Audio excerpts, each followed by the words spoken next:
تم توبہ کرنے والے بنو، میں تمہارے سارے معاف کروں گا۔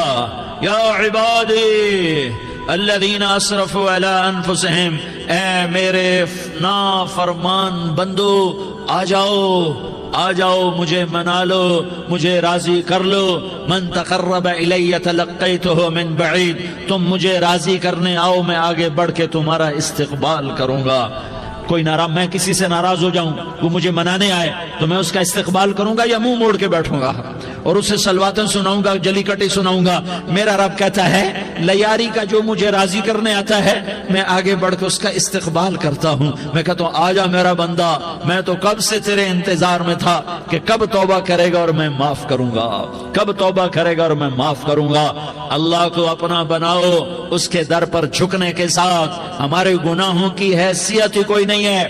بنی اسرائیل میں ایک آدمی نے 99 قتل کیے، اس کو خیال آیا میں توبہ کروں، ایک عبادت گزار کے پاس گیا اور اس سے پوچھنے لگا میں نے 99 قتل کیے ہیں، میری توبہ ہو سکتی ہے؟ اس نے کہا ہرگز نہیں، تو بڑا ظالم ہے، تیری کوئی توبہ نہیں۔ اس کو غصہ چڑھا، اس نے اسے بھی قتل کر دیا، 100 کر دیے۔ پھر اس کو خیال آیا میں توبہ کروں تو وہ ایک عالم کے پاس گیا اور اس سے پوچھنے لگا میں نے 100 قتل کیے ہیں، کیا میری توبہ ہو سکتی ہے؟ کہ بیٹا کیوں نہیں ہو سکتی توبہ؟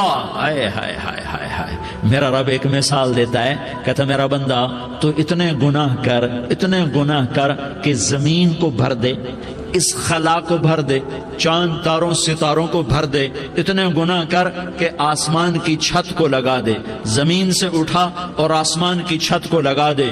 اتنے گناہ کرنے کے بعد صرف ایک دفعہ کہہ دے یا اللہ معافی دے دے تو میں سارے ہی معاف کروں گا، سارے معاف کروں گا، ولا ابالی، اور مجھے کوئی پرواہ نہیں ہوگی۔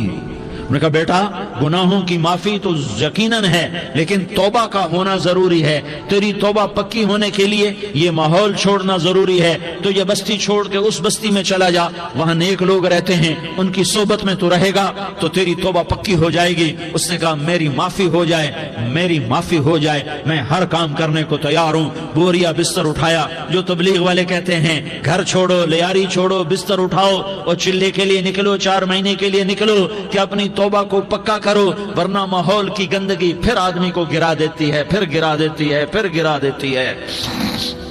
وہ نکلا، راستے میں موت آئی، جب موت نے جھٹکا دیا تو اس نے چھلانگ لگائی اس نیک لوگوں کی بس کی طرف، وہ ایسے اس کے ہاتھ اس کے آگے اور پورا جسم ایسے آگے پھیلا ہوا۔ اللہ تعالیٰ نے لیاری والوں کو قصہ سنانا تھا تو دونوں فرشتے بھیج دیے، جنت کا بھی آ گیا، جہنم کا بھی آ گیا۔ جہنم والے کہنے لگے مجرم ہے ہتھ کڑی لگاؤ، جنت والے کہنے لگے مہمان ہے سہرے پہناؤ۔